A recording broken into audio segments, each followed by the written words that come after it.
D'abord, les anges ont demandé quelle est la sagesse de la création, la sagesse qu'il y a derrière la création de Adam alayhi salam. C'était par cela qu'on avait commencé.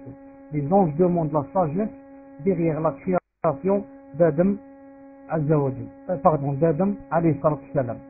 Alors Allah subhanahu wa ta'ala leur a répondu. Il leur a dit dans la sourate 2, verset 30, je vais établir sur la terre un bifère. Je vais établir sur la terre un bifère qu'on appelle communément en arabe un calife.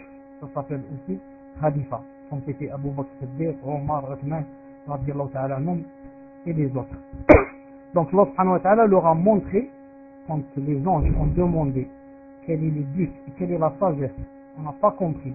Pourquoi, ya Allah, pourquoi tu veux créer une personne, pourquoi tu veux créer un être humain, il leur a dit, voilà la cause, disons l'une des causes, c'est que je veux établir sur la terre un bifère. Il leur a montré aussi que cette personne qu'il va créer, pourquoi aussi, il y a deux autres buts, un but universel et un but religieux. Le but, verset 165, c'est pour que il y a une génération qui succède à une autre. C'est lui qui a fait de vous les successeurs sur terre. Non. Allah Ta'ala nous a créés. Pourquoi? Pour qu'il y ait une succession. Ça, c'est l'un des buts, car il y a deux buts. Un but universel, un but religieux. Le but universel de l'univers, c'est la succession. Non. Moi, je me marie avec une femme, j'ai des enfants, mes enfants se marient, vont avoir des enfants, et comme ça. Ensuite, il y a tout un peuple qui part, un nouveau peuple qui vient, et comme ça, il y a une succession jusqu'à la fin du monde. C'est lui qui a fait de vous des successeurs sur terre. Et il y a un deuxième but qui est beaucoup plus important. C'est quoi? C'est ce que a dit Allah subhanahu wa ta'ala dans Sourate Al-Zariyat, verset 56. Il a dit que وَمَا خَلَقْتُ الْإِنسَ إِلَّا لِيَعْبُدُونِ. Je n'ai créé les djinns et les hommes que pour qu'ils m'adorent. Ça, c'est le but le plus important de la création. Le but le plus important de la création, c'est que on a été créé que pour adorer Allah subhanahu wa ta'ala. Non seulement nous, les hommes, les êtres humains, mais encore les djinns aussi ont été créés pour adorer Allah subhanahu wa ta'ala.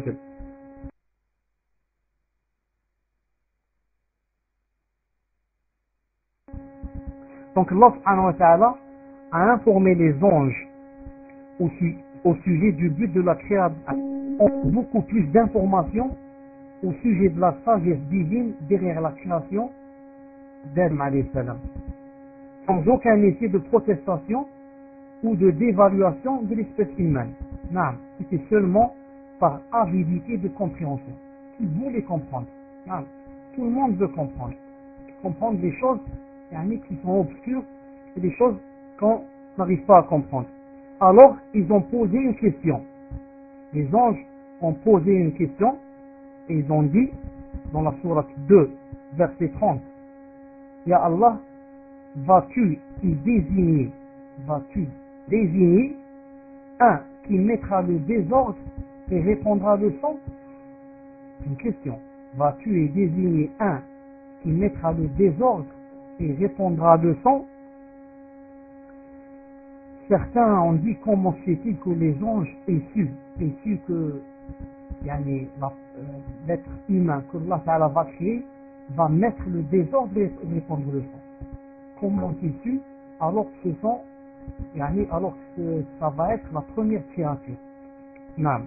C'est pour ça que certains ont dit que les anges avaient observé d'autres créatures qui vivaient sur la terre avant Adam. Et ces créatures, ce sont les djinns, ce sont les diables et les esprits. Non. Abdullah ibn Omar, qu'Allah l'agrée, a dit, les djinns, c'est-à-dire les esprits, les diables,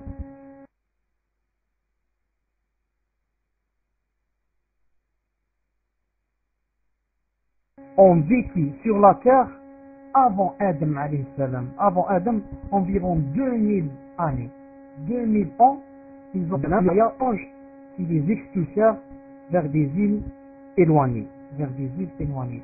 Et la preuve, ça, ça peut être étayé, et alhamdoulilah, c'est corroboré même par le Coran. Quelle est la preuve qu'il y avait des créatures avant Adam alayhi salam? Le verset qui dit, le verset 27 sur le Hijr qui dit وَالْجَانَّ خَلَقْنَاهُ مِنْ قَبْلُ مِنْ نَارِ الشَّمُومِ. Allah subhanahu wa ta'ala m'a dit dans ce verset que il avait créé les diables, et quant au djinn, nous l'avions auparavant créé d'un feu d'une chaleur ardente.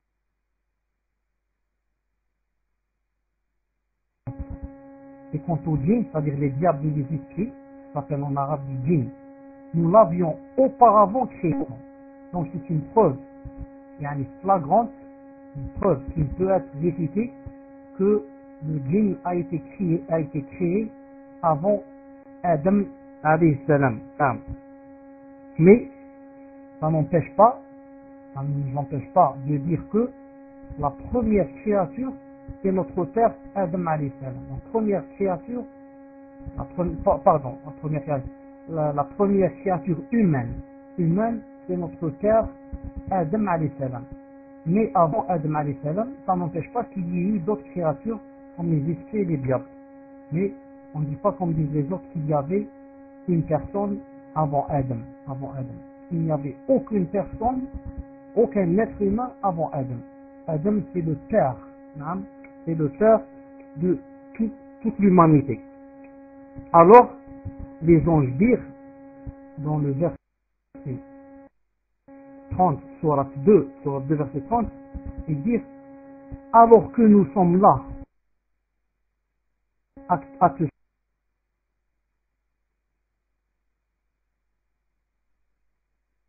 sanctifier,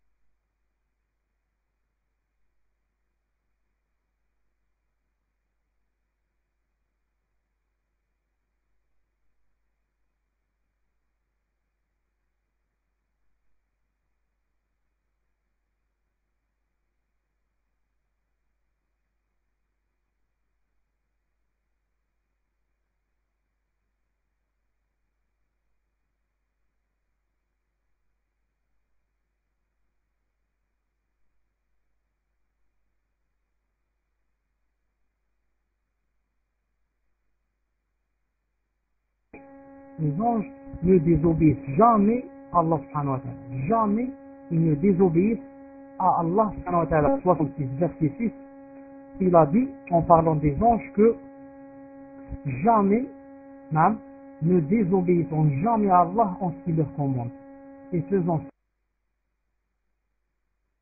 strictement ce qu'on leur ordonne.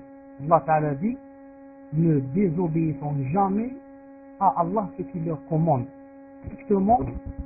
Et il a dit aussi dans une autre sourate 21 verset 20, il a dit les anges exaltent sa gloire, la gloire d'Allah, nuit et jour, et ne s'interrompent point, jamais ils ne s'interrompent. Donc ils ont dit à Allah subhanahu wa ta'ala, nous on ne te désobéit jamais et on exalte ta gloire jour et nuit. Donc si tu vas créer quelqu'un pour qu'il t'adore, est-ce qu'on ne serait pas mieux que lui? C'est nous qui sommes mieux que lui parce qu'on ne te désobéit jamais et on t'adore la création de cette personne. Allah a répondu dans la sourate 2 verset 30, en vérité je sais ce que vous ne savez pas. Il dit, Allah Ta'ala dit, en vérité, je sais ce que vous ne savez pas. Que voulait dire Allah Ta'ala par des prophètes? Et ça vous ne savez pas. Qu'il y aura des messagers, vous ne savez pas.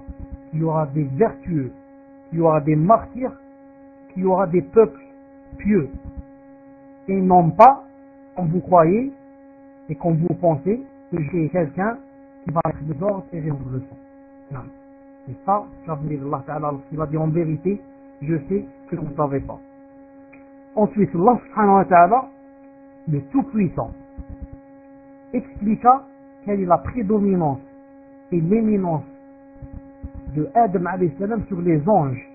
Il expliqua que c'est à cause du savoir qu'il va lui donner. Et Allah Subhanahu wa Ta'ala a dit dans le Surat 2, verset 31, et il apprit à Adam les noms de toutes choses. Et il apprit à Adam les noms de toutes choses. Ces noms, bien sûr, certains disent, ce sont les noms des choses quotidiennes, de la vie quotidienne, des choses avec lesquelles les gens communiquent. Par exemple, comme les êtres humains, les animaux, la terre, les contrées, les mers, les montagnes, le chameau, et comme ça. Et d'autres ont dit, et c'est l'opinion préférée, ils ont dit, Allah subhanahu wa ta'ala lui a appris le nom de toutes les créatures et leurs fonctions. Naam. Que ce soit les plus petits des objets ou les plus grands. Naam. Ensuite, Allah subhanahu wa ta'ala, qu'a-t-il fait? Il les présenta aux anges. Naam. Comme dans Surat 31, Allah subhanahu wa ta'ala présenta ces anges. Il dit, informez-moi des noms de ceux-là si vous êtes véridiques. Naam. Vous, les anges, vous dites pourquoi tu vas créer cette personne, la créature. Naam. Moi, je vais vous montrer, car cette créature, d'après vous, va faire ce son, etc. Moi, je vais vous montrer que non seulement cette personne ne fera pas ce que vous dites, ce que vous pensez, mais encore cette personne est mieux que vous, est plus savante que vous. La preuve, Allah subhanahu wa ta'ala, il les présenta aux anges, il présenta les noms, il leur dit, informez-moi des noms de ceux-là si vous êtes véridiques. Il leur montre par exemple, ou bien c'est Adam qui les présenta aux anges, il leur montre maintenant le ciel, il dit ça, comment ça s'appelle, ils ne savent pas. La montagne, ils ne savent pas. Il leur montre les étoiles, ils ne savent pas, ils ne connaissent pas la réponse. Non. Alors Allah subhanahu wa ta'ala, quand ils n'ont pas pu répondre, et que Adam alayhi salam répondit, naam, que dire les anges? Ils dirent gloire à toi, gloire est à toi. Naam, dans la sourate 2, verset 32. Ils dirent gloire est à toi. Nous n'avons de savoir que ce que tu nous as appris. Certes, c'est toi l'omniscient, c'est toi le sage. Naam, nous ne pouvons pas répondre à une question si tu ne nous donnes pas le savoir nécessaire. C'est pas quoi, car c'est toi l'omniscient, c'est toi qui sais tout, et c'est toi le sage qui fait tout. C'est pour ça qu'Allah Ta'ala a dit dans un autre verset, il a dit, et de sa science, il n'embrasse que ce qu'il veut. Et de sa science, il n'embrasse que ce qu'il veut. Personne ne peut savoir une chose si Allah la lui apprend. Aucune personne ne peut apprendre une chose sauf qu'Allah Ta'ala veut que nous apprenions cette chose. Alors qu'Allah Ta'ala a dit, ô Adam, informe-les de ces noms. Informe-les de ces noms. Puis quand celui-ci les a informés de ces noms, ne vous ai-je pas dit que je connais les mystères des cieux de la terre et je sais ce que vous divisez et ce que vous cachez. Non. Et là, quand ils eurent su que Adam était mieux qu'eux, car il a su répondre à la question, et eux, qui se croyaient plus élevés que Adam, n'ont pas pu répondre, alors Allah subhanahu wa ta'ala demanda aux anges de se prosterner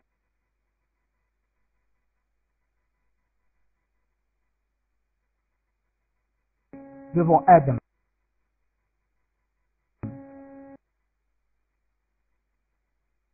La science entière appartient à Allah.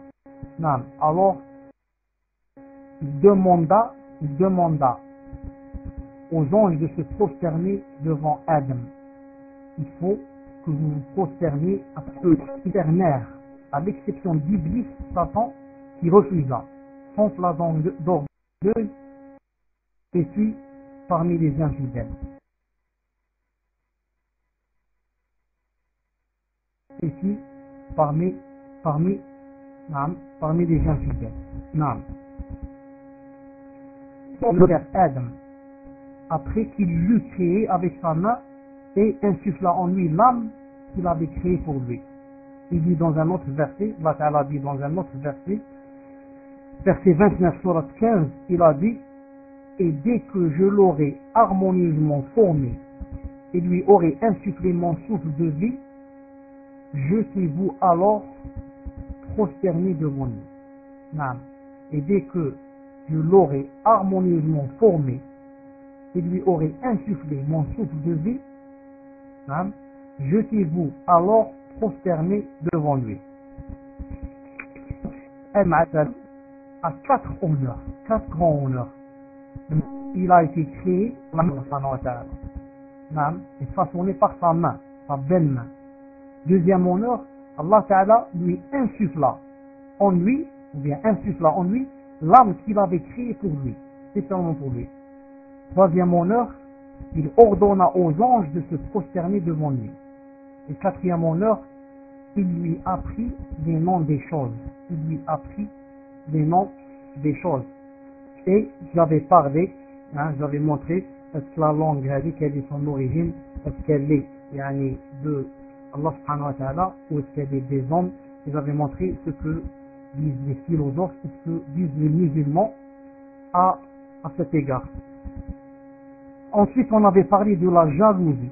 La jalousie de Iblis, la jalousie de Satan envers Adam alayhi salam. La jalousie de Satan envers Adam alayhi salam. Naam.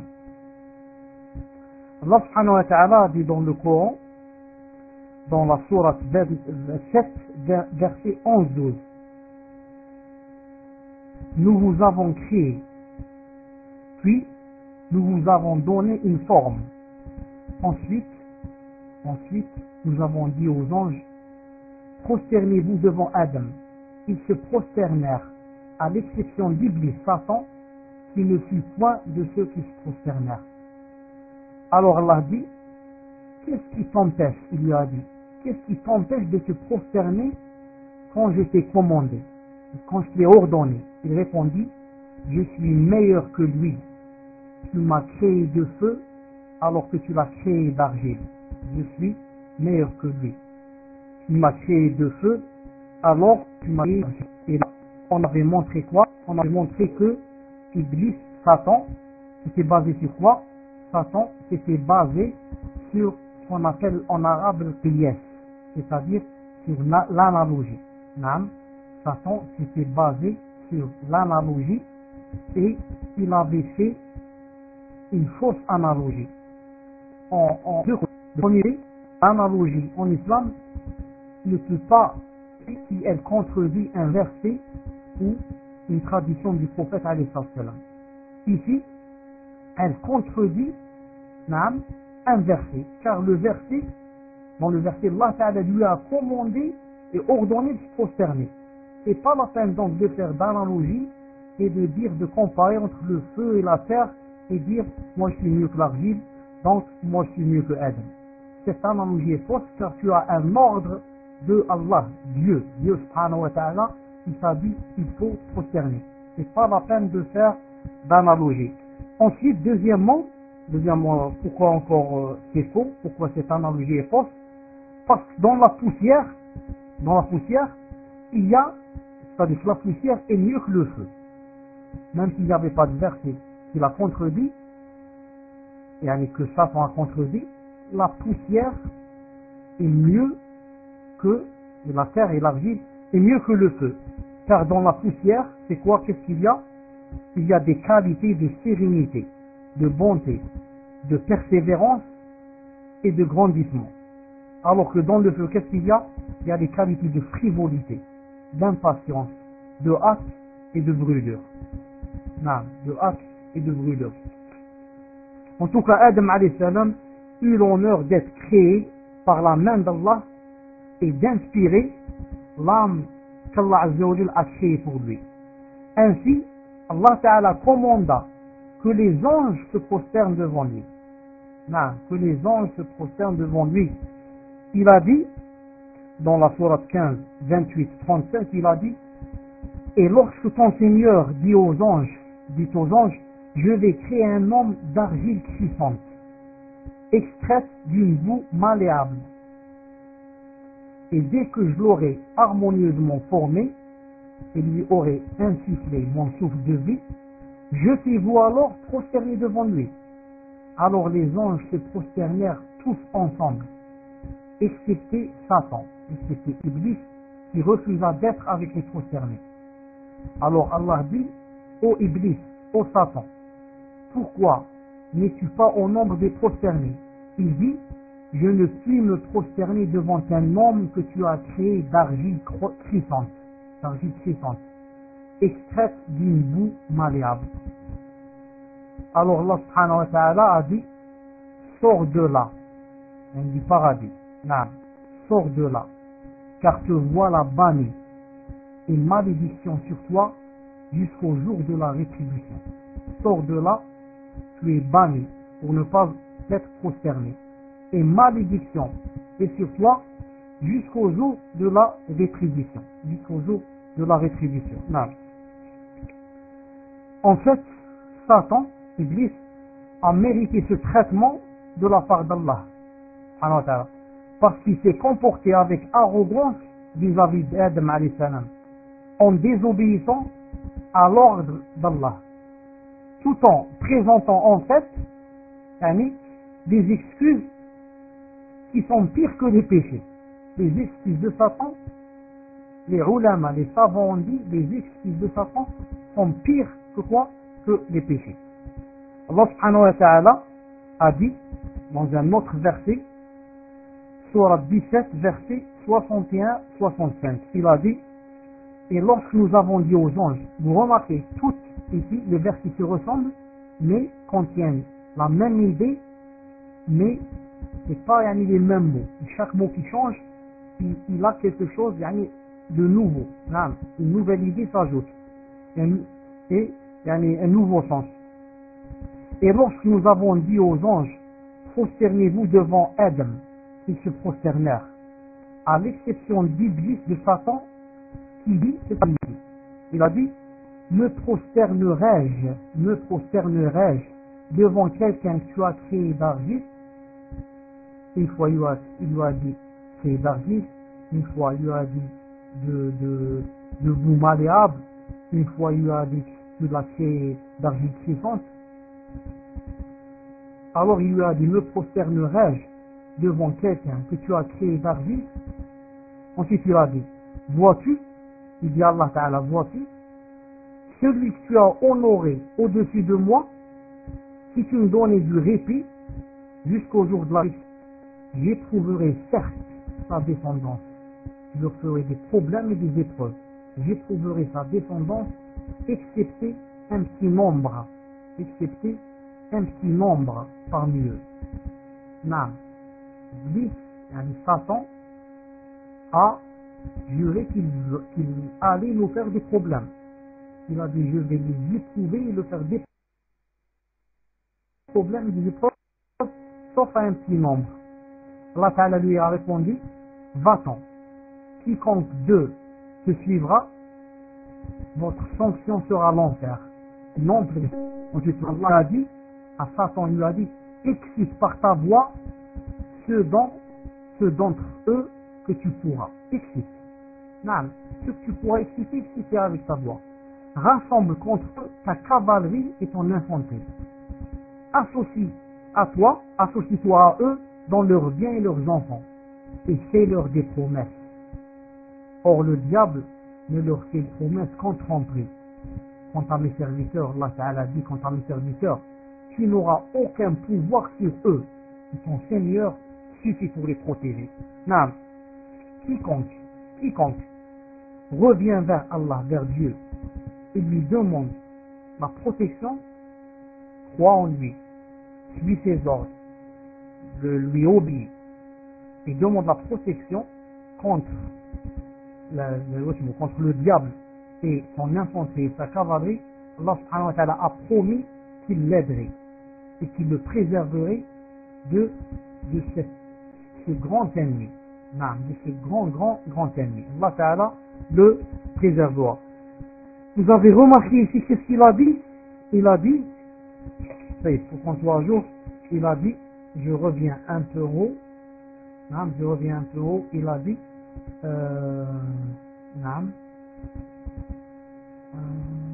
il lui a dit, Allah subhanahu wa ta'ala lui a dit, excite par ta voix ceux d'entre eux que tu pourras.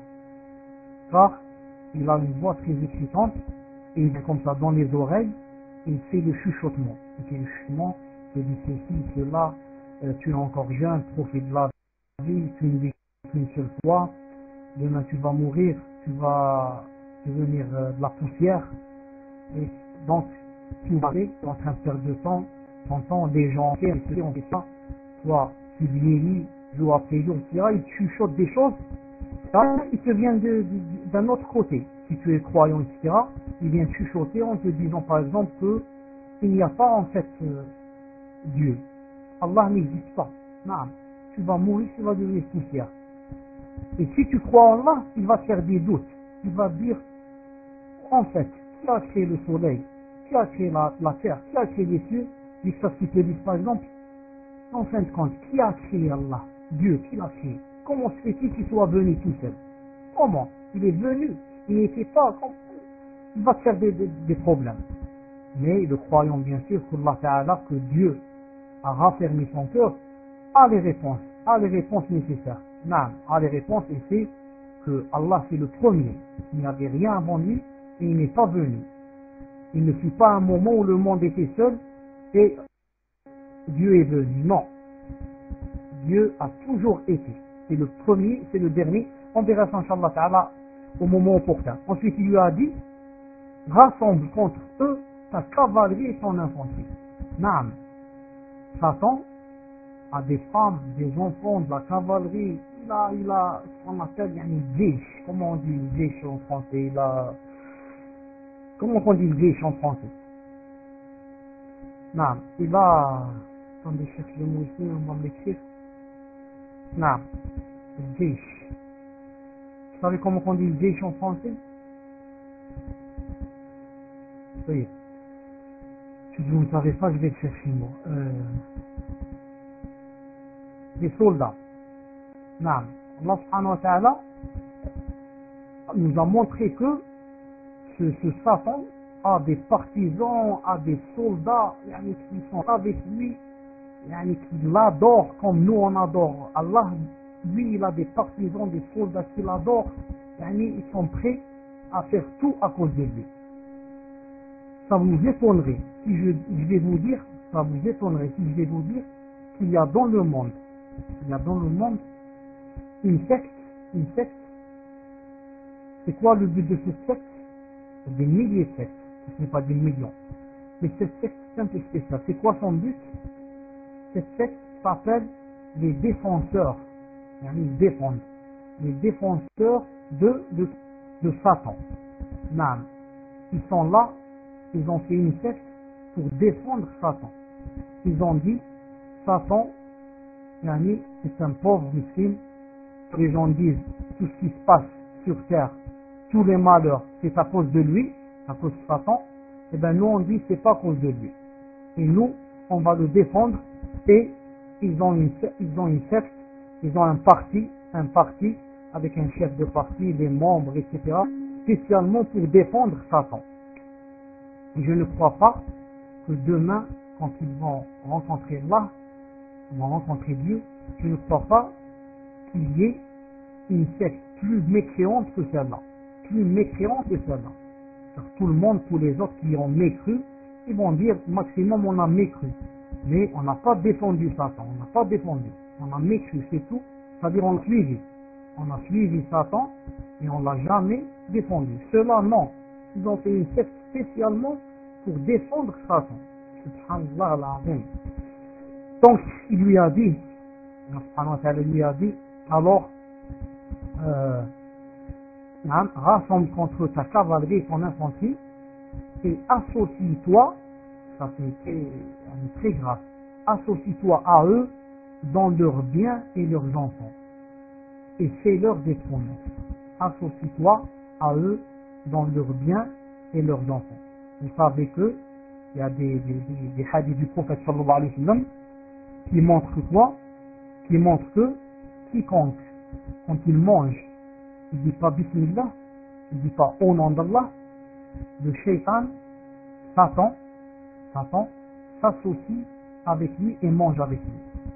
Quiconque boit de l'eau, ne dit pas Bismillah, au nom d'Allah, le Satan, qu'est-ce qu'il fait? Il s'associe à lui et boit avec lui. Non. Il y a des traditions, des hadiths du prophète sallallahu alayhi wa sallam véridiques en ce sens. En ce sens, le prophète sallallahu alayhi wa sallam a dit dans un hadith véridique, il a dit, quand l'homme rentre dans la maison, qu'il invoque Allah, dès qu'il rentre, qu'il invoque Allah, quand il rentre et quand il mange, alors Satan, que va-t-il dire? Il va dire à ses enfants et sa femme qui sont avec lui, il va leur dire, la m'habitez ici, vous n'allez ni dormir ni manger dans cette maison. Car l'homme, quand il est rentré, en rentrant, il a invoqué Allah, en mangeant, il a invoqué Allah. Donc, on ne va ni dormir ni manger. Il a dit, le prophète alayhi salam, et si quelqu'un rentre, en rentrant, il n'invoque pas Allah subhanahu wa ta'ala. Satan, qu'est-ce qu'il dit? Il dit à ses enfants et sa famille, adraktum min mabit, vous avez gagné le fait de dormir. Non. Quand il est entré, ce monsieur n'a pas invoqué Allah quand il est rentré dans sa maison. Donc, Inch'Allah, je vous garantis, mes enfants et ma femme, que aujourd'hui on va dormir dans cette maison. Ensuite, le prophète a dit, et si en allant manger, il ne va pas invoquer aussi Allah, il ne va pas l'invoquer, alors Satan dira à sa famille, vous avez gagné le dormir, vous allez dormir et le manger. Dans cette maison, vous avez gagné le fait de dormir et le fait de manger. Donc lui, il s'associe à nous à chaque fois qu'on n'invoque pas Allah subhanahu wa ta'ala. C'est pour ça que le prophète sallallahu alayhi wa sallam nous a montré que, en islam, quand quelqu'un veut faire un rapport avec sa femme,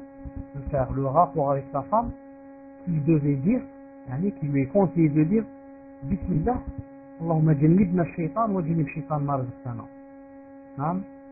Il doit dire, il est conseillé à l'homme, avant de faire le rapport avec sa femme, de dire, d'invoquer Allah, il dit Bismillah. Ensuite, qu'est-ce qu'il dit?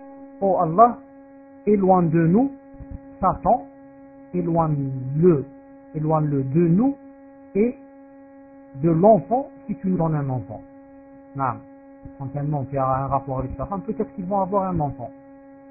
Alors nous, on fait une invocation ou une évocation. On demande à Allah Ta'ala d'éloigner Satan de nous quand on fait le rapport et aussi de l'éloigner de l'enfant si jamais on a un enfant.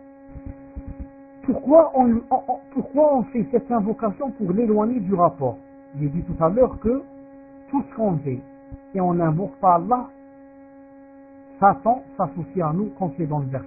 Tu manges, tu dis pas, il s'associe. Tu bois, tu dis pas, Allah, il s'associe.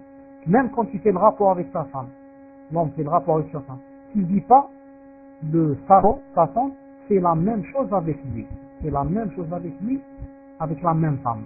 C'est pour ça que j'ai oublié de dire, Bismillah, l'homme jannibna shaitan, wa jannib shaitan, ma razaqtana. Ensuite, Allah subhanahu wa ta'ala a dit, dans le Surah 18, verset 50, il a dit, et lorsque nous dîmes aux anges, prosternez-vous devant Adam. Ils se prosternèrent, excepté Satan, qui était du nombre des djinns, c'est-à-dire des esprits des diables, et qui se révolta contre le commandement de son Seigneur. Allah Ta'ala a dit, allez-vous cependant le prendre, ainsi que sa descendance, pour allier en dehors de moi, alors qu'ils vous sont ennemis, quel mauvais échange pour les injustes. Non. Et lorsque nous dîmes aux anges, prosternez-vous devant Adam, ils se prosternent, excepté Satan, c'est pas prosterné. Allah Ta'ala a dit excepté Satan qui était du nombre des djinns, il était du nombre des biens, et non pas des anges, et qui se révolta contre le commandement de son Seigneur. Allah Ta'ala a dit, allez-vous cependant allez-vous prendre Satan, ainsi que sa descendance, pour allier en dehors de moi, alors qu'ils sont vos ennemis. Quel mauvais échange pour les injustes, subhanallah. Allah Ta'ala dit, vous me laissez moi, qui vous aide, qui vous nourrit, qui vous donne tout ce que vous voulez, qui va vous faire rentrer demain au paradis, qui va vous éloigner de l'enfer, vous me laissez et vous prenez mon grand ennemi et votre grand ennemi comme allié. C'est juste ça. Il a dit, ceux qui font cet échange, ce sont vraiment les injustes. Non, ceux qui laissent Allah et vont prendre Satan comme ami et allié et laissent Allah subhanahu wa ta'ala qui les a créés, qui leur donne tout, ceux-là ont fait un mauvais échange et ce sont vraiment les injustes. Remarquez avec moi ce verset, car il y a un problème. Beaucoup de gens disent que Satan était auparavant un ange. Il a été un ange, c'est pas auparavant. Satan est un ange. C'est pour ça qu'il s'est prosterné, et nous, on a dit la fois passée, il n'a jamais été un ange. Jamais au grand jamais.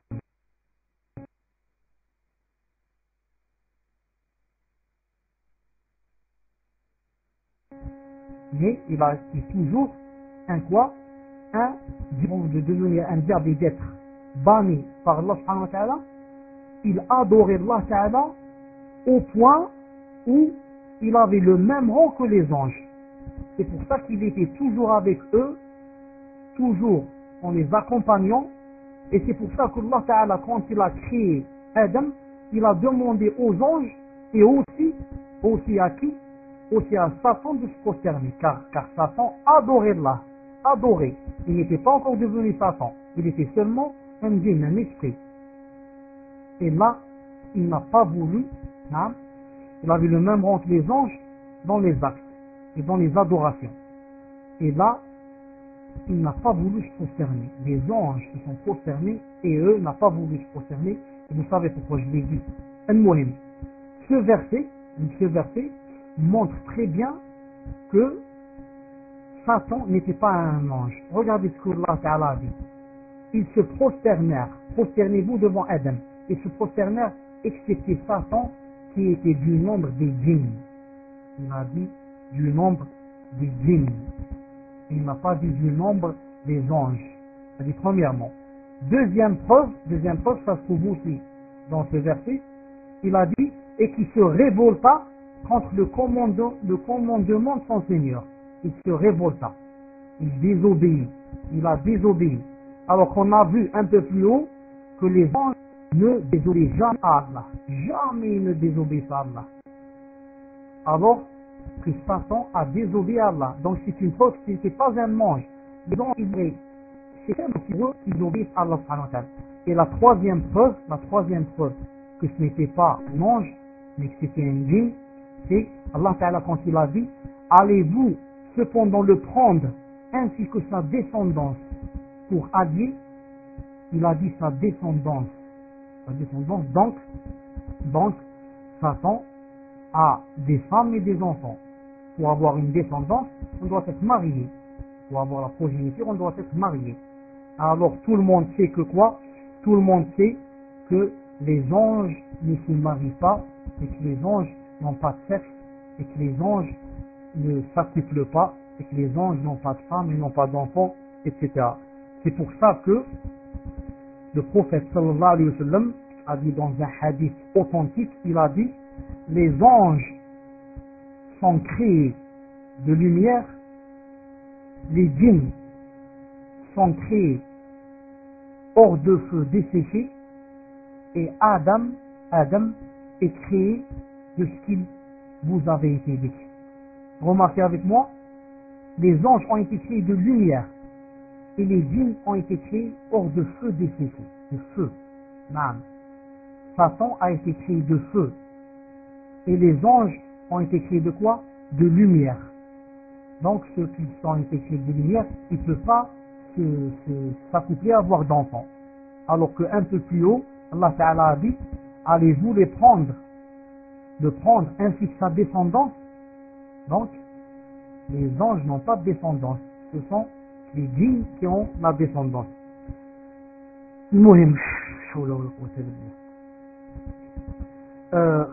Allah subhanahu wa ta'ala a dit, quand ton Seigneur dit aux anges, je vais créer d'argile un être humain. Non, je vais créer d'argile un être humain. Je voudrais quand ton Seigneur dit aux anges, je vais créer d'argile un être humain. Quand je l'aurai bien formulé, j'aurai insoufflé de mon esprit, jetez-vous devant lui, prosternez.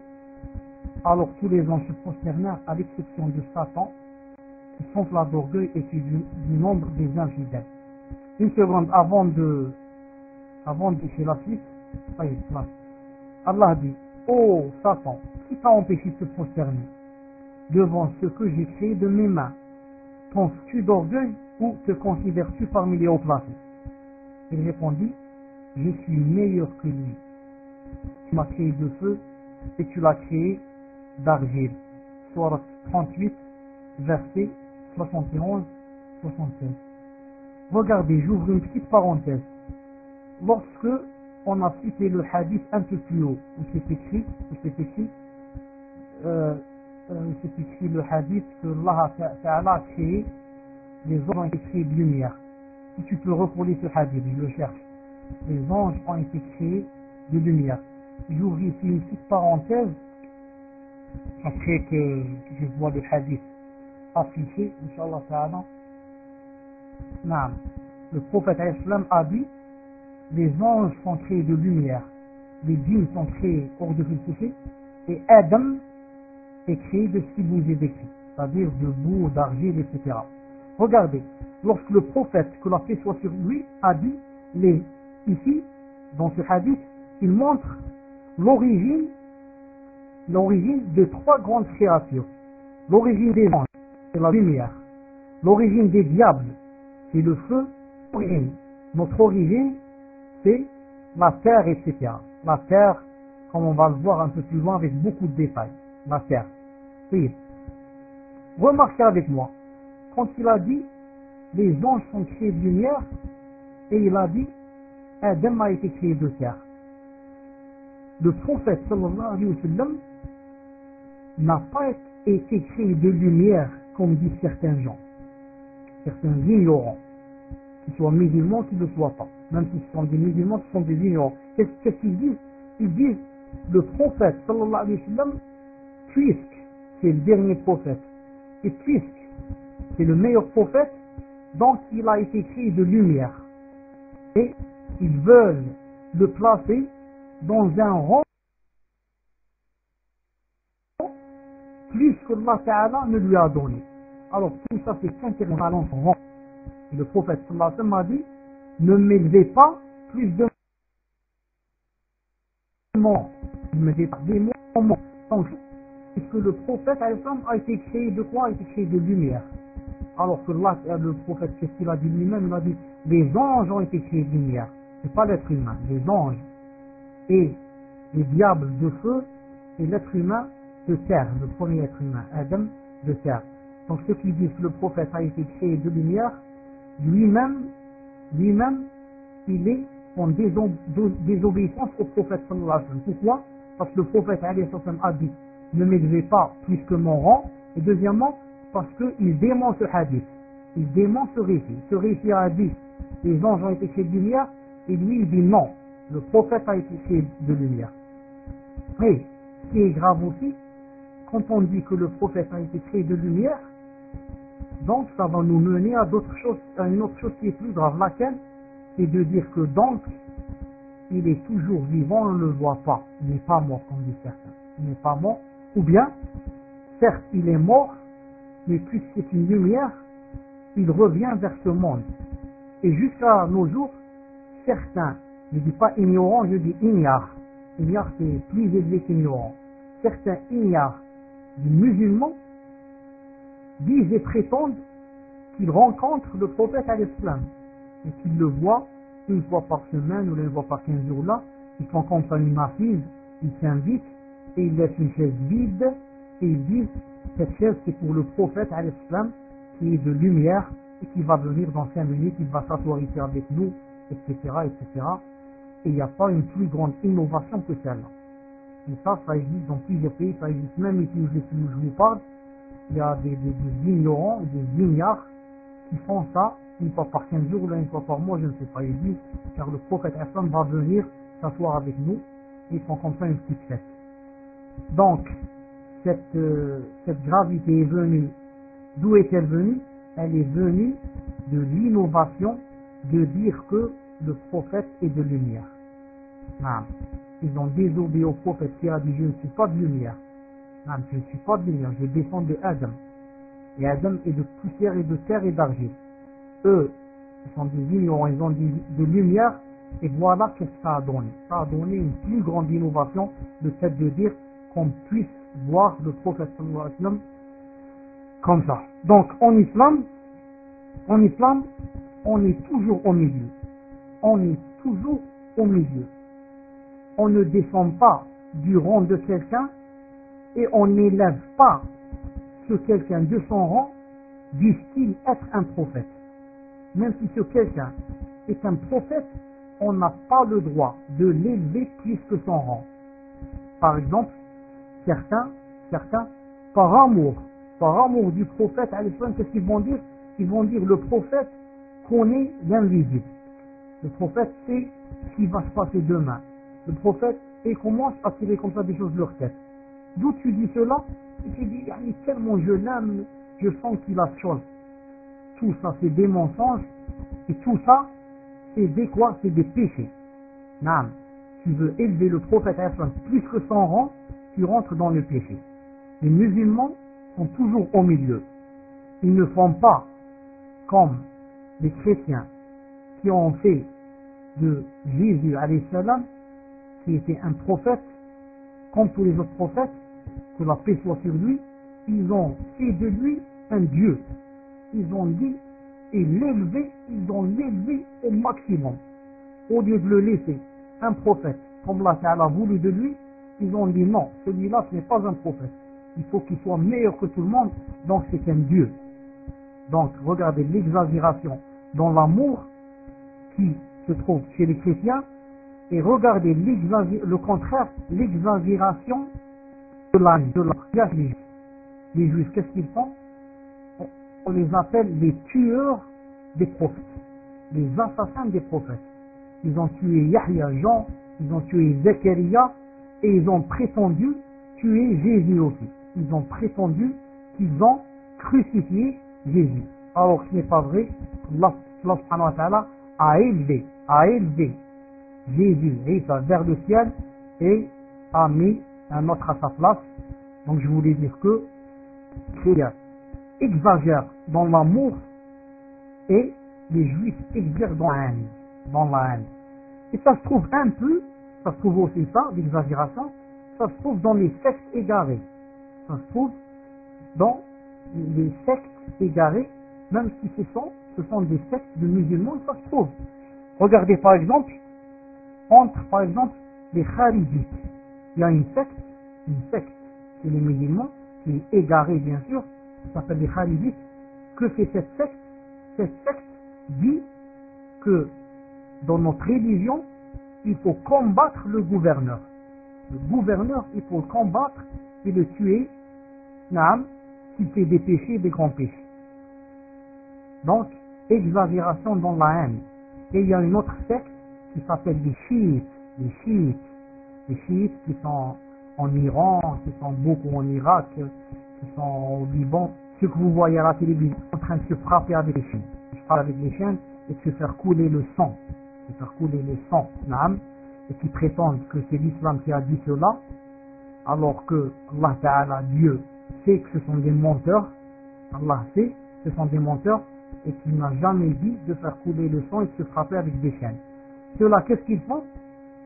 Si la première secte, qui est les Kharijites, disent que c'est de notre religion de tuer de combattre les gouverneurs, ceux-là, ils disent, le gouverneur est quelqu'un d'infaillible, quelqu'un qui ne se trompe pas, qui n'oublie pas, qui ne fait pas de faute, qui ne fait pas de péché. Regardez, l'exagération qui ressemble à l'exagération des chrétiens. Et les autres, l'exagération qui ressemble à l'exagération des juifs. L'islam authentique est toujours au milieu. Toujours au milieu. Puis, donc, vous arrêtez. Ensuite, Allah subhanahu wa ta'ala a dit dans un verset, il a dit, en parlant de Satan, il a dit, puisque tu m'as mis en erreur, puisque tu m'as mis en erreur, alors Satan a dit, je m'assoirai pour eux sur ton droit chemin, puis je les assaillirai de devant, de derrière, de leur droite et de leur gauche, et pour la plupart, tu ne les trouveras pas reconnaissants. Non. Ça, c'est très grave, ce qu'a dit son fils, c'est grave, car il a dit que il va nous faire beaucoup de problèmes. Il a dit devant Dieu, devant Allah, il lui a dit, puisque tu m'as fait ceci, et tu m'as mis en erreur, tu m'as dit que j'ai fait une faute, je ne me suis pas prosterné, etc. Donc je vais m'asseoir pour eux sur ton droit chemin. Je vais les entraver, être une entrave dans ton droit chemin. Et je vais les assaillir en leur venant de devant, de derrière, de la droite et de la gauche, jusqu'à ce que, pour la plupart, afin qu'ils ne soient pas reconnaissants. Naam. Et le prophète, sallallahu alayhi wa sallam, a dit dans un hadith qui n'est pas là, il n'est pas affiché, c'est un hadith authentique, c'est un récit authentique qui montre la haine et la vengeance de Satan. Il a dit, le prophète islam a dit dans un hadith authentique, il a dit que Satan, comme il a dit dans le Coran, qu'il s'assoirait sur le chemin droit, il a dit, il vient aux gens, à ceux qui veulent rentrer en islam. Non. Car Satan a dit, je serai à leur droite, à leur gauche, en avant, derrière, je serai partout pour leur faire des problèmes. Je voudrais que, comme moi, je vais aller en enfer quand je vais mourir, je voudrais donc ne pas être seul en enfer. Je voudrais faire rentrer avec moi le maximum de gens. Je voudrais faire rentrer en enfer le maximum de gens. Donc le prophète a dit, qu'est-ce qu'il va faire? D'abord, il va chez les gens qui veulent rentrer en islam. Lui, il est avec nous, il nous entend, il nous voit, on ne le voit pas, comme a dit le Coran. Il a dit, il vous voit et vous ne le voyez pas. Lui et sa nation. Donc il entend chanter, etc. Quand il entend que quelqu'un veut par exemple rentrer en islam, il a l'intention de rentrer en islam, qu'est-ce qu'il va lui dire? Tuslim wa tadharu dinaka wa dina abaika wa abay abaik. Non, il lui a dit, tu vas rentrer en islam et tu vas laisser la religion de tes pères et de tes grands-pères et de tes aïeux. Si tu vas faire ça, tu vas laisser la religion de tes grands-pères et de tes pères et tu rentres en islam, exactement comme il a fait avec l'oncle du prophète sallallahu alayhi wa sallam, Abu Talib. Le prophète sallallahu alayhi wa sallam, quand il a senti que son oncle allait mourir, il est allé pour lui demander de rentrer en islam. Il lui a dit, oh mon oncle, dis une seule phrase,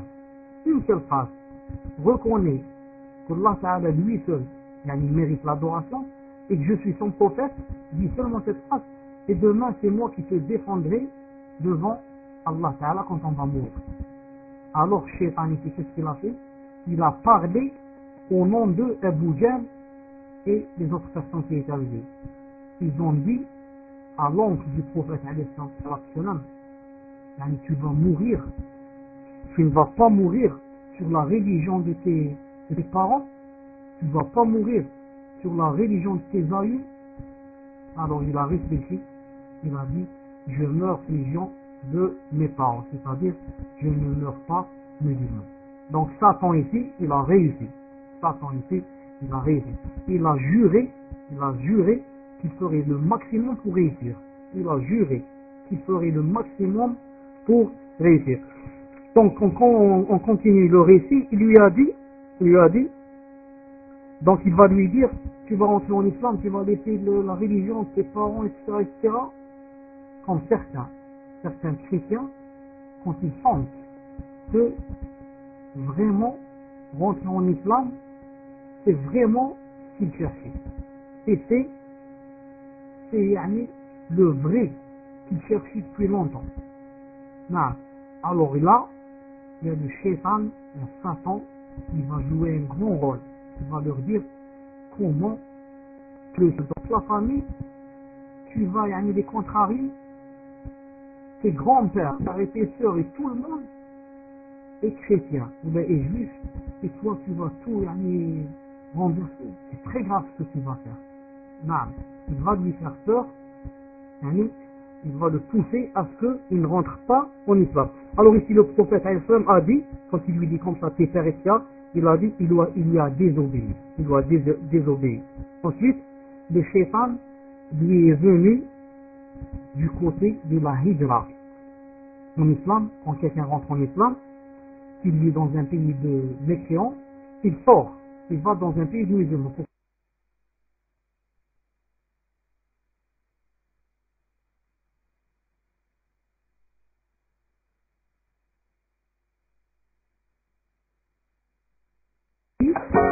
Et tu laisses ta terre et ton ciel, tu laisses ta terre et ton ciel, tu laisses tes biens, et tu vas vers un autre pays.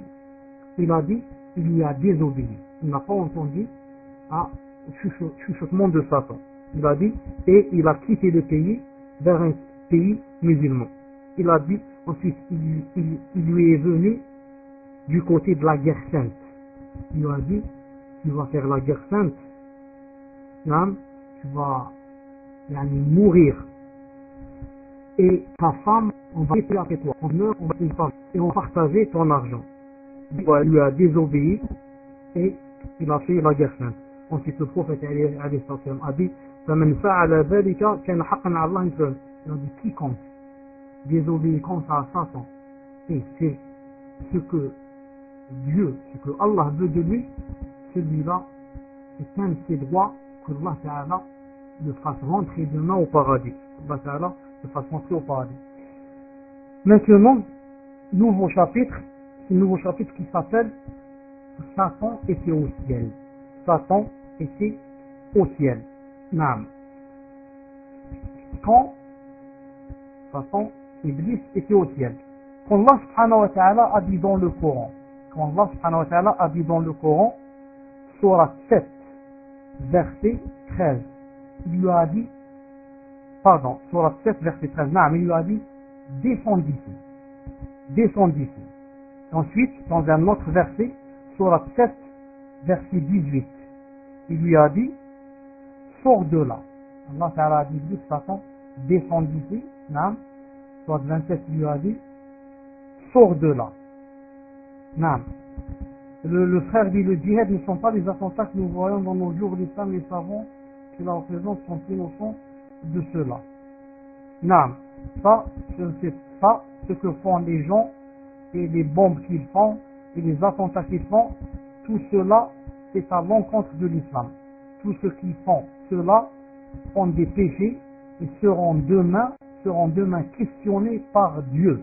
Allah Ta'ala demain, il les questionnera qui vous a dit de tuer des gens comme ça innocents et de faire des bombes dans des marchés, dans des cafés et tuer des couples et des enfants qui n'ont rien fait.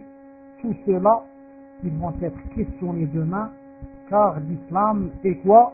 L'islam se désavoue et se désengage des actions de ces ignorants et de ces ignares. Al-Muhim, Allah Ta'ala a dit à Satan, lui a dit, sors de là, et lui a dit, descends d'ici. Les ulama ont dit, les théologiens ont dit, puisque Dieu a dit, descends d'ici, Donc pour descendre, il faut qu'on soit dans un endroit élevé. Je ne peux pas descendre si il n'y a pas, si je ne suis pas dans un endroit assez haut. Il faut que je sois dans un endroit assez haut pour que je descende vers le bas. Alors, Dieu a dit à Satan, il lui a dit descends d'ici. Le fait de lui dire descendre, le fait d'employer le verbe descendre, c'est une preuve que quoi? Qu'il était en haut. Il était en haut. Donc, Iblis, Satan, était en haut dans le ciel. En haut dans le ciel. Ses ordres donc, étaient une indication claire qu'il était dans le ciel et que Allah commanda qu'il descende de là. Et c'est aussi une indication qu'il fut dégradé de sa position et de sa dignité qui lui avait été accordée pour son attachement à Allah. Et aussi pour être en ressemblance aux anges dans l'obéissance de l'adoration. Je vous ai dit tout à l'heure. Il adorait tellement Allah, qu'il avait atteint un rang où il a commencé à ressembler aux anges. C'est pour ça que Allah Ta'ala, quand il a dit aux anges, prosternez-vous, lui, il était avec eux. Il était comme un ange, mais il n'était pas un ange. Il est de nature et d'origine djinn.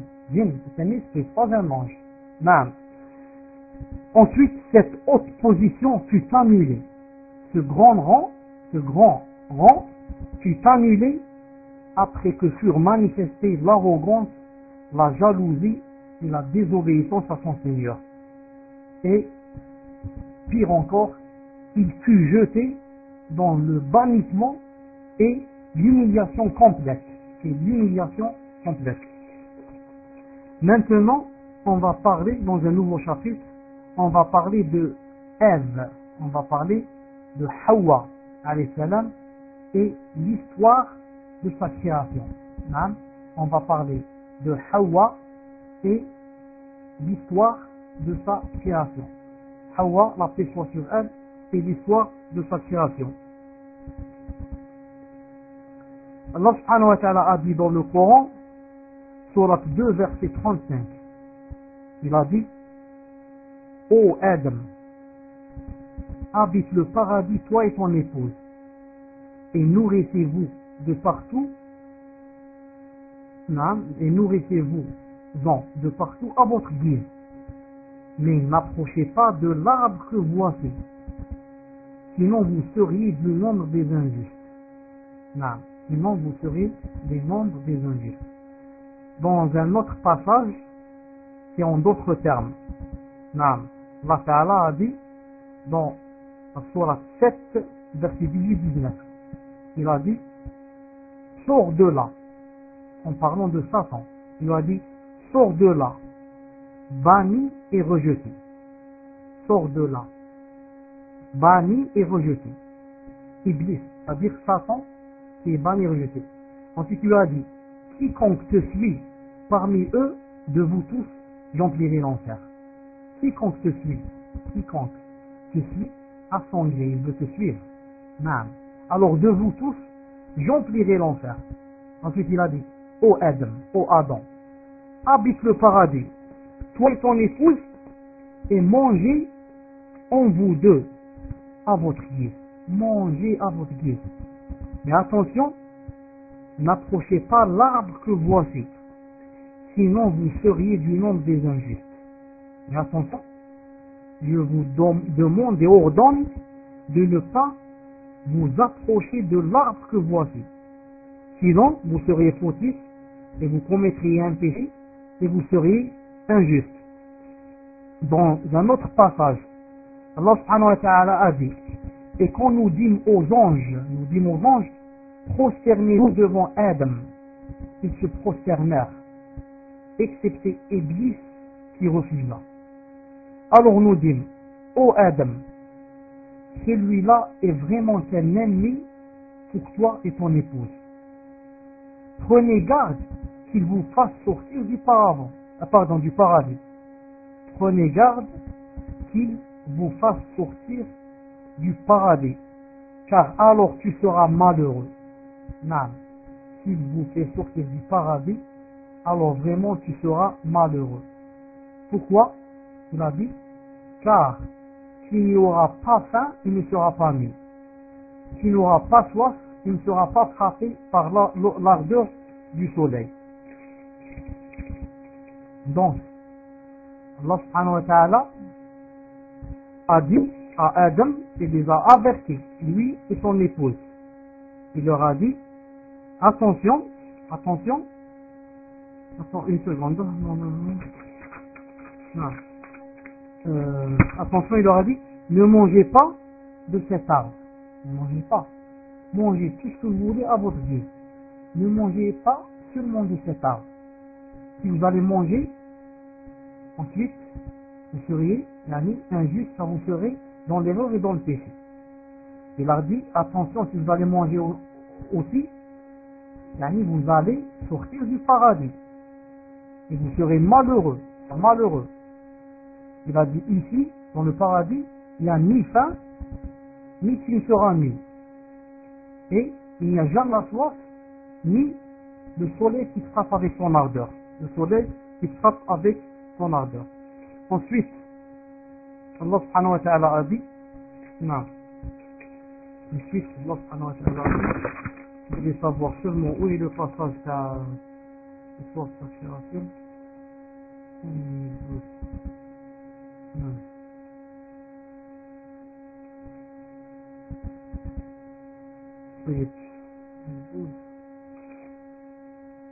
Non. Donc, quand nous regardons le contexte des versets précédents, on conclut que la création de Ève eut lieu avant qu'Adam fût rentré au paradis. Pourquoi on a dit cela? Car certains disent que Ève a été créée quand Adam est rentré au paradis. Et nous on dit que ce n'est pas vrai. Regardez d'après le Coran ici, il dit, rentre toi et ta femme au paradis. Donc, avant de rentrer, Allah Ta'ala leur a parlé. Donc, c'est une preuve, comme a dit Allah Ta'ala, il a dit, ô Adam, habite le paradis, toi et ton épouse. Ô Adam, habite le paradis, toi et ton épouse. Donc, c'est une preuve que Ève existait avant la rentrée du paradis. Ô Adam, habite le paradis, toi et ton épouse. Voilà une preuve que Ève existait, a été créée bien avant que Adam rentre au paradis. Comme j'ai dit, car certains disent que Ève a été créée dans le paradis, et cela est faux. Cela est faux. D'ailleurs, nous trouvons la confirmation. Nous allons donner la preuve qu'elle a été créée auparavant et que, comme vous le savez, elle a été créée de la côte la plus petite du côté gauche de Adam alayhi salam pendant qu'il dormait. Pendant que notre père Adam dormait, Allah Ta'ala a voulu et a créé celle qui allait devenir son épouse et notre mère, Ève, l'a créée de la côte la plus petite du côté gauche de Adam. Et ensuite cette place vide fut remplie de chair. Nous trouvons la confirmation dans les versets qui suivent. Sourate 4, verset 1. Ô homme, craignez votre Seigneur, qui vous a créé d'un seul être, et a créé de celui-ci son époux, et qui de ces deux-là a fait répandre sur la terre beaucoup d'hommes et beaucoup de femmes. Ô homme, craignez votre Seigneur, qui vous a créé d'un seul être, et a créé de celui-ci son époux, et qui de ces deux-là a fait répandre sur la terre beaucoup d'hommes et de femmes. Donc vous remarquez, qu'est-ce qu'il a dit là? Il a dit, craignez votre Seigneur qui vous a créé d'un seul être. On a tous été créés d'un seul être, de notre père, Adam. Et a créé de celui-ci, a créé de Adam son épouse. Donc, Ève a été créée de Adam. Elle a été créée de lui, de la côte, il a dit du côté gauche, la plus petite côte du côté gauche. Deux autres versets vont étayer et corroborer les versets précédents. Allah subhanahu wa ta'ala a dit, Surat 7, verset 189. C'est lui qui vous a créé d'un seul être, dont il a tiré son épouse, pour qu'il trouve de la tranquillité auprès d'elle. Naam, c'est lui qui vous a créé d'un seul être, dont il a tiré son épouse, pour qu'il trouve de la tranquillité auprès d'elle. Et lorsque celui-ci eut cohabité avec elle, c'est-à-dire Adam et Ève, donc Adam a cohabité avec sa femme Ève, elle conçut une légère grossesse, etc. jusqu'à la fin du verset. Donc ici c'est une autre preuve, ce qu'il a dit, c'est lui qui vous a créé d'un seul être, dont il a tiré son épouse. Donc Ève a été créée de qui? De Adam, car on a été tous créés d'un seul être, d'un seul être. Et il y a aussi un récit ou une tradition du prophète sallallahu alayhi wa sallam qui montre aussi cela, car le prophète alayhi wa sallam a dit, soyez bons avec les femmes, soyez bons avec les femmes, parce que la femme a été créée à partir d'une côte. Soyez bons avec les femmes, parce que la femme a été créée à partir d'une côte. En effet, le prophète a dit, soyez bons avec les femmes, parce que la femme a été créée à partir d'une côte. Et en effet, la partie la plus tordue est celle qui est au-dessus. Si tu veux la redresser, tu la casseras. Et si tu la laisses, elle restera tordue. Alors commandez l'un l'autre le bien envers les femmes. Naam. Ce verset, ou pardon, ce récit du prophète alayhi salam confirme le Coran et le corrobore. Le Coran a dit que Ève a été créée de Adam. Ici, le prophète alayhi salam a montré exactement comment elle a été créée. D'où également? De sa bouche, de son oreille, d'où elle a été créée. Le Coran n'a pas dit de la côte. Le prophète alayhi salam l'a expliqué. Il a dit, soyez bons avec les femmes, car la femme a été créée à partir d'une côte. Et en effet, la partie la plus tordue est celle qui est au-dessus. Et la femme a été créée de la côte qui est au-dessus. C'est-à-dire, elle est tordue. La côte la plus tordue, car les côtes sont plus ou moins tordues. Et la plus tordue, c'est celle qui est au-dessus. Il a dit, si tu veux la redresser, c'est-à-dire, si tu veux redresser la côte, tu la casseras. C'est impossible que quelqu'un puisse redresser une côte, sauf qu'il la casse. Et si tu la laisses comme ça tordue, elle restera tordue. Alors commandez l'un l'autre le bien envers les femmes. Dans un autre récit, le prophète a cité un récit comme celui-là, et il a dit, en effet la partie la plus tordue et celle qui est au-dessus, il a dit, si tu veux la redresser, tu la casseras. Et son cassement, ou sa casse, il a dit c'est le divorce. Naam. Si tu veux la redresser, tu la casseras. Et sa casse ou son cassement, c'est quoi? C'est le divorce. C'est comme ça qu'il a dit dans un autre récit. Donc, de ce récit, qu'est-ce qu'on prend? On prend et on apprend aussi que la femme, il faut patienter avec elle.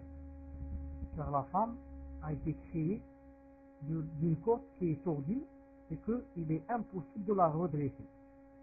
Même si elle est la femme du prophète sallallahu alayhi wa sallam. Même si elle est la femme du prophète sallallahu alayhi wa sallam, elle a été créée d'une côte tordue. C'est pour ça que le prophète sallallahu alayhi wa sallam lui-même avait des fois des problèmes avec ses femmes. Et des fois, il y avait des problèmes au point où il quittait la maison pour un mois. Il quittait un mois quand on l'énervait. Il quittait un mois et revenait après un mois. Et une fois, son cousin, Ali ibn Abi Talib, son cousin et son gendre, et le mari de la fille du prophète qui s'appelle Fatima.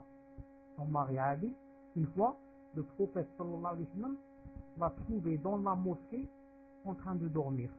Il l'a réveillé, il lui a dit, Abu Turab, tu es plein de poussière. Pourquoi? Qu'est-ce qu'il faisait dans la mosquée? Le mari du fils de la prophète, qu'est-ce qu'il faisait? il était énervé. Elle l'a énervé, il a quitté la maison, il a dit, je vais aller à la mosquée, je vais dormir, c'est nuit, je vais me reposer.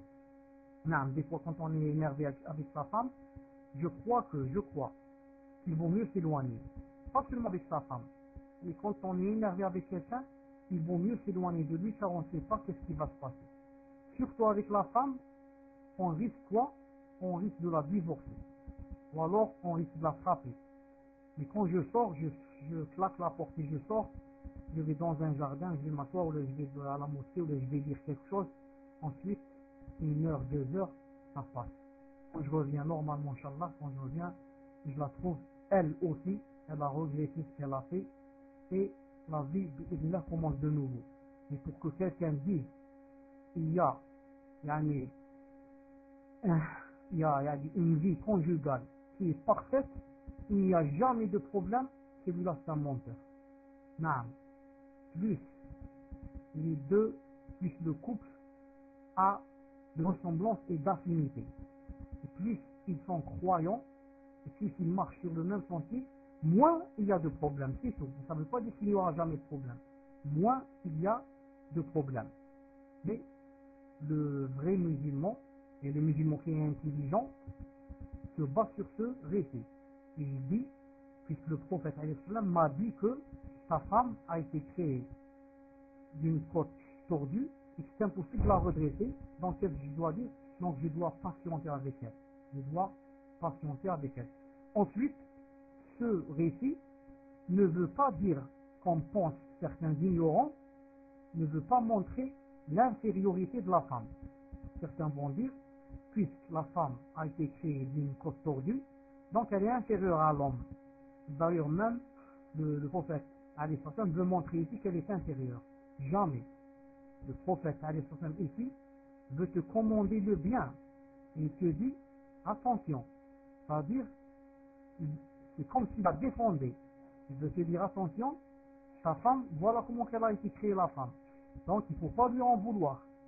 Elle sera tordue, elle va s'énerver, elle a des problèmes, elle a des enfants, elle a des monstrues, elle a les maux de tête, elle a l'accouchement, elle a des vomissements, elle a l'éducation des enfants, elle a la vaisselle, elle a des milliers de choses.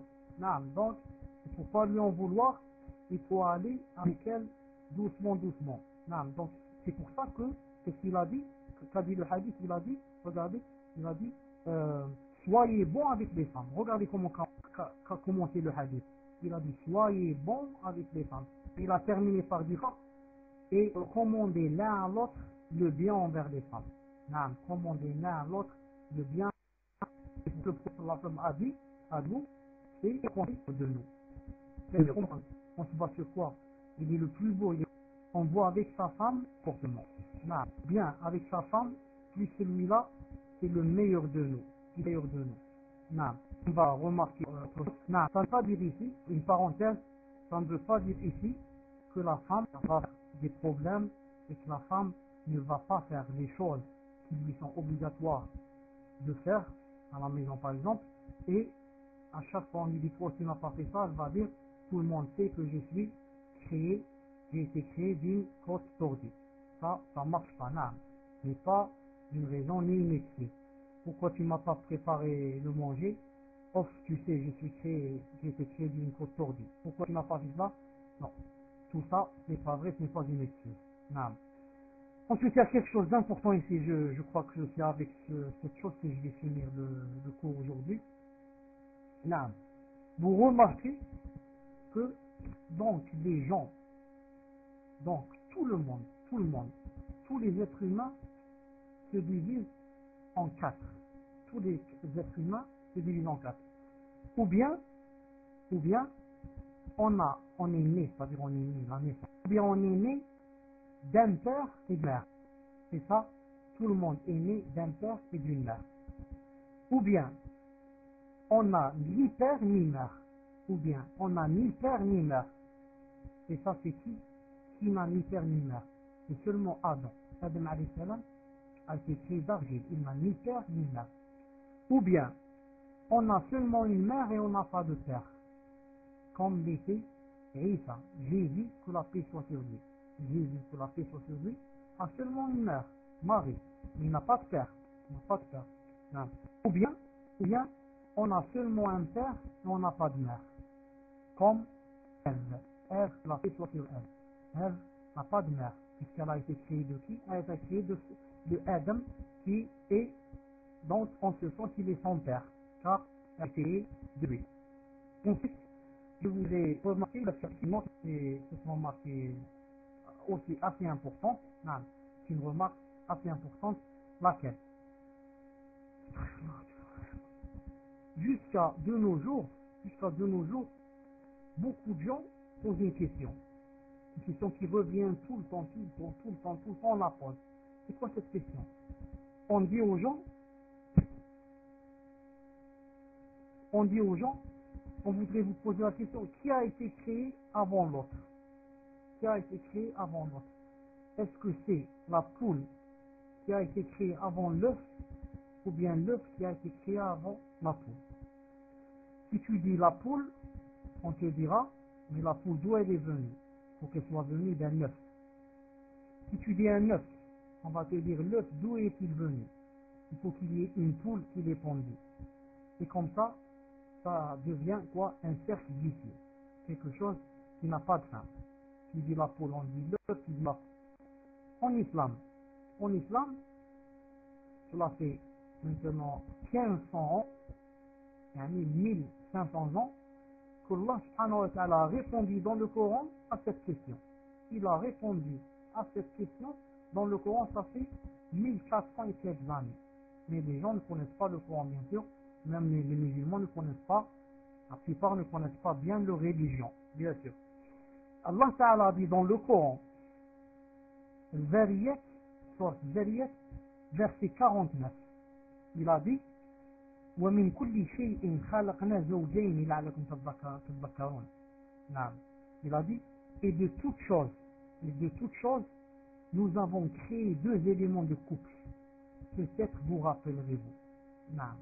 Et de toutes choses, nous avons créé deux éléments de couple. Peut-être vous rappellerez-vous. Peut-être un jour, Allah Ta'ala dit, peut-être un jour, vous lirez le Coran et vous saurez que de toutes choses, j'ai créé deux éléments pour faire un couple. Et vous vous rappellerez que ce qu'il y a dans le Coran donc est vrai. C'est-à-dire, comme j'ai créé Adam, masculin, je lui ai créé sa femme, Ève, féminin. Comme j'ai créé à la fois, il crée deux éléments pour chaque couple. Un homme, une femme, Adam, Ève. Allah Ta'ala a créé un cheval, une jument. Ça a donné des enfants, là, comment ça? Il a créé un âne, une ânesse, une vache, un taureau, un mouton, une brebis, un singe, une guenon, et comme ça. Donc, il a créé un coq et une boule. Ça a donné des deux. C'est très simple. Allah Ta'ala a dit, et de toutes choses, nous avons créé deux éléments, couple. Non, de toutes choses, il y a deux. Il n'y a pas la poule tout seul, et il n'y a pas le coq tout seul. Comme il n'y a pas Adam tout seul, il y a eu Ève avec lui qui a été créé. De toutes choses, Allah Ta'ala a créé deux pour s'accoupler. C'est pour ça que, maintenant moi j'ai donné des exemples, le coq, la poule, le cheval, la jument. Bien sûr, de toutes choses, il y a un couple, de toutes choses. Même si vous remarquez l'électricité, hein, il y a une chose qu'on appelle positive et une chose négative. Sinon, il n'y a pas d'électricité.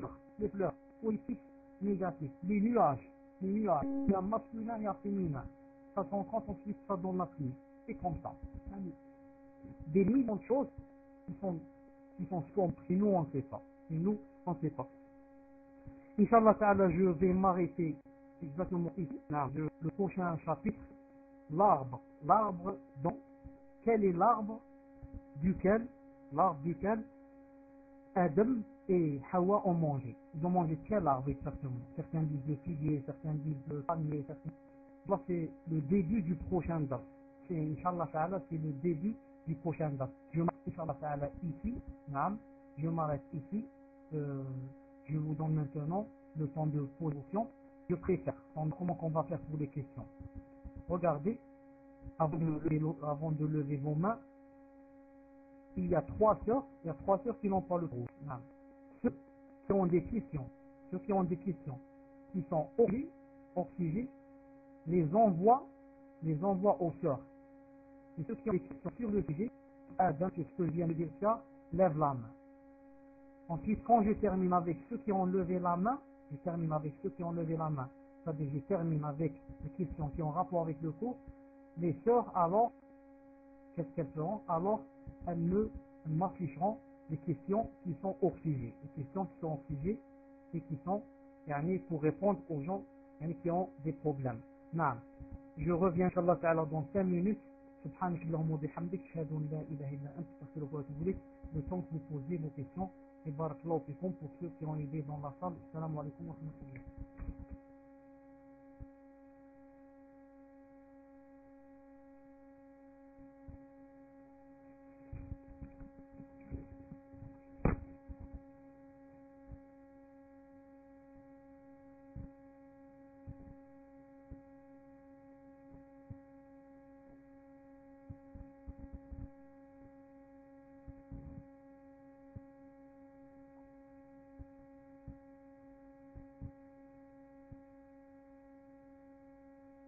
أعوذ بالله